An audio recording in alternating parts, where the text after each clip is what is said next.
Alright guys, so we're back for another Dokkan video. Now, one of the best parts about W Dokkan Fest or Dual Dokkan Fest on the global version of the game is that oftentimes these other, really good Dokkan Fest cards, that were, first released are brought back on, one of these super banners where you have 3 or 4, like, God Leader, really good cards. And it always does appear as though the rates for, like, the second, third, fourth option of these Dokkan Fest does end up being the one that pops up more often than the main Dokkan Fest card. So right now, I'm seeing an influx of, like, 100% Ultimate Gohans, Super Saiyan 4 Gokus, Super 17. I am not seeing any Omega Shenron, so people don't like running Omega Shenron, I guess. But Super 17. The first thing I want to point out is that my Super 17, I actually did give him quite a bit of potential system love. I gave him all of the abilities. I gave him a little dodge, a little crit, a little additional. In truth, he probably doesn't need any dodge since he already has his damage received minus 40%. But I am a big fan of the dodge, and since I will always be putting this man in harm's way, to me it makes sense to give him just a little bit of a dodge. Now, I didn't give him absolutely every single potential node he could possibly get, but I gave him a good amount. So here is the friend Super 17. 15-11 spread, surely what I figured it would be. Real quick, let me go over, I just want to go over his super attack, his passive, and his links right here. Because a lot of people say, like, oh, Super 17 is bad, or Super 17 is not that good. And it's just really not the case. So his super attack, right, he does the Shocking Death Ball, immense damage, greatly lowers defense. Nothing special there. Nightmarish Mechanism, which is damage received minus 40% and attack 30% up with each attack received. Everyone loves LR Goku Black, so there's no reason that Super 17 can't be awesome too.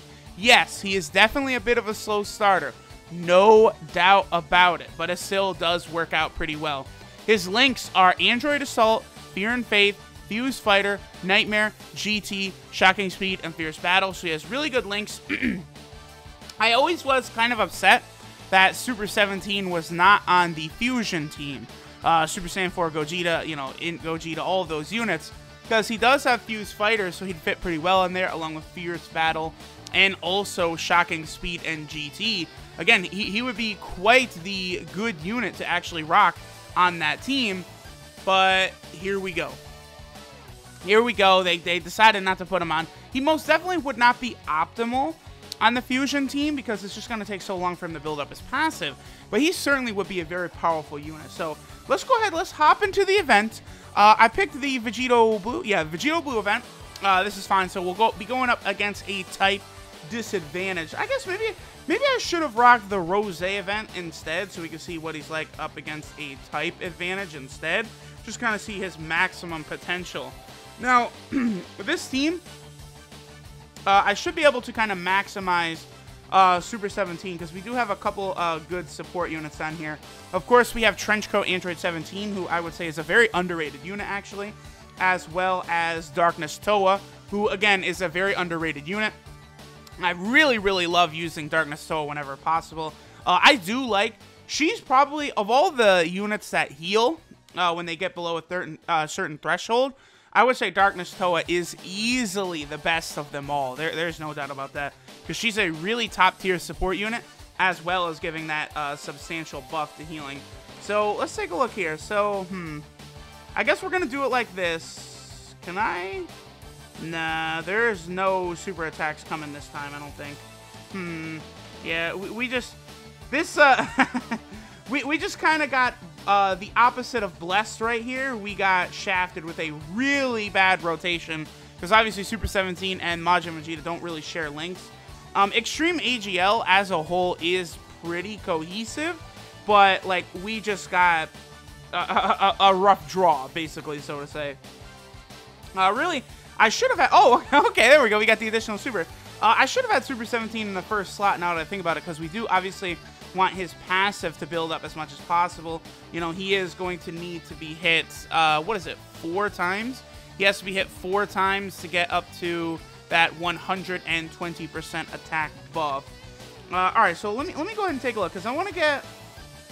we're going to move Super 17 at the end right there. Yep, just like that. So that way, or not Super 17, but the Trenchcoat 17, because he is a very good linking partner with Super 17. Not only do they share a lot of links, but he's going to give him Ki, among other things.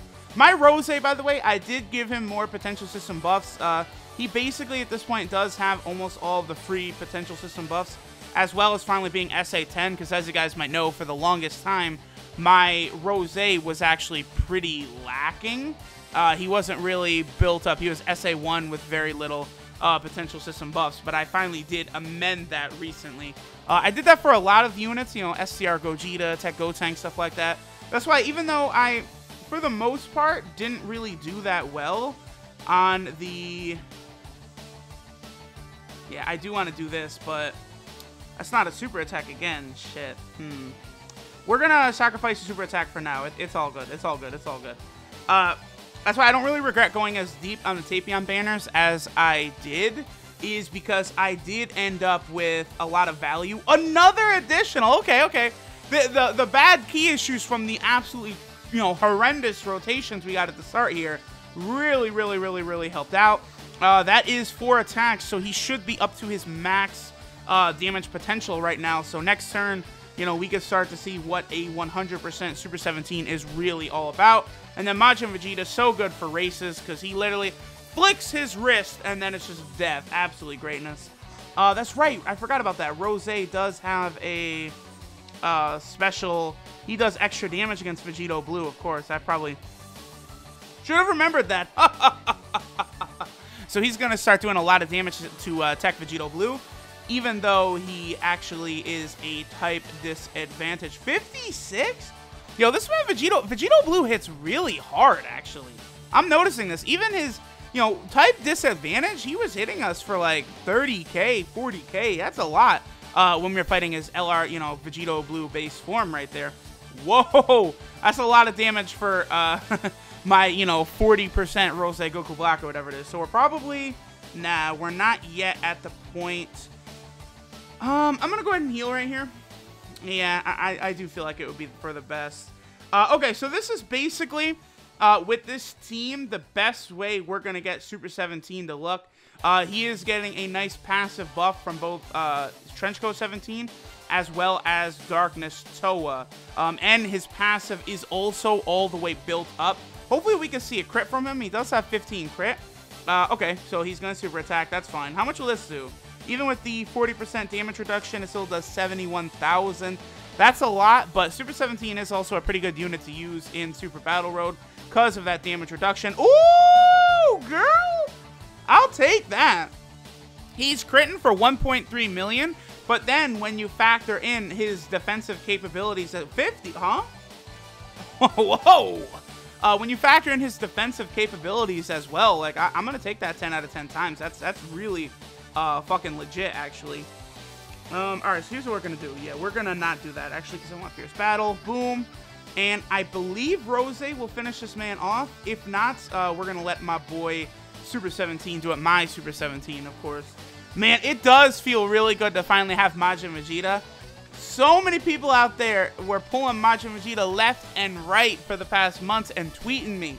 And I was congratulating y'all. That was great. But I was ready to join everyone's club. I was ready to be a proud owner of LR Majin Vegeta. And finally, your boy got his... You're alive, aren't you? Oh, the additional. I was going to say, come on. He has a cock hair of health left. But your boy finally has joined. I got a seat at the round table of LR Majin Vegeta Grandmasters. And it's certainly... I'm not going to lie, it's a good feeling. You know, it's a good feeling to be loved as one of the proud owners of an LR Majin Vegeta. I'm going to wear that badge with pride. And I'm also going to absolutely just body this man. See, we don't really... Yeah, Extreme AGL just does not have problems with Ki at all. Look how much health we recovered from that, by the way. Wow. Just no problems with Ki whatsoever. I'm actually going to go ahead and heal. Just because, you know, if he supers like Janemba... at the end there, that could be a pricey hit that, you know, your boy is just not really ready to live with that. Okay. Final Kamehameha going up against a Super 17. Whoa! Okay, you know, obviously we have an Icarus active. Yeah, I got that, but my goodness, that did not do it. 1.4 attack stat right there. That's good. That's good. People tell me that Super 17 is shit. And look at this man. Tanking. Critting. 1.6 attack stat, basically. 1.6 million. Beautiful. Mwah, mwah, mwah. Absolutely loving it, Super 17, my boy. That is good shit. I think I'm gonna go ahead and pop a second Icarus right here. Yeah, we are. We're going to pop a second Icarus. So this turn, we're not going to take even a sliver of damage. And then next turn, we should still be pretty good as well. So let's see here. We can do that. Which, whoops.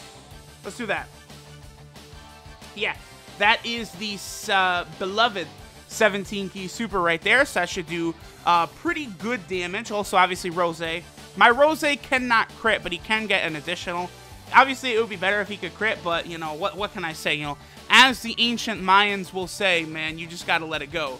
Just let it go. And that's exactly what I'm going to do. All right, let's see what we got here. Yeah, see, here's the only thing with Extreme AGL. I definitely would say another hard hitter for the team would not be that bad of a thing. Like they definitely do need a little extra oomph to it. Like, you know, there will be 100% LR coming, and I think it is something that would be very, very valuable for the team. Hopefully, it's going to be something that will fit well with kind of either the androids or LR Majin Vegeta. So, I don't know, like, is there some sort of villain LR Super Saiyan they could do? I mean, they've already done LR Goku Black. They've already done LR Broly. Those are the villain Super Saiyans. I mean, unless they're going to do, like, an LR Kale, who's an extreme type, or... Because, I mean, Kale and Kefla and Caulifla, you know, they're all super types. So, I don't really see, like, a villain Super Saiyan extreme AGL LR coming. We could definitely see some sort of LR. I don't know if Android, like, 19 and 20 are really deserving of an LR. Are they? I've seen people say that, oh, Android 19 and 20, and I'm like, I don't know. I mean, sure, I guess we could get a super attack. Like, you know, of Android 20 basically bodying someone like he did Yamcha, but at the same time, it's like, I don't know what Android 19 and 20, you know, let's get staples out of the way, like LR Vegito Blue first. How about that? Let's get LR Vegito Blue, then we'll worry about LR Androids 19 and 20. Is that fair? Can I say that? Do y'all mind if I say that? Alright, so there y'all go. 100% Super 17. I feel like we pretty casually took down Super Vegito there. Obviously, you know, there's things that could improve my Extreme AGL team if I had some dupes for Rose. If I had dupes for LR Majin Vegeta, my team might be a little better. But I definitely would think now at this point, Extreme AGL is probably very low on the tier list of teams. They definitely need a hard hitter to be added to the mix. Hopefully it'll be soon. Thanks y'all for watching. Later.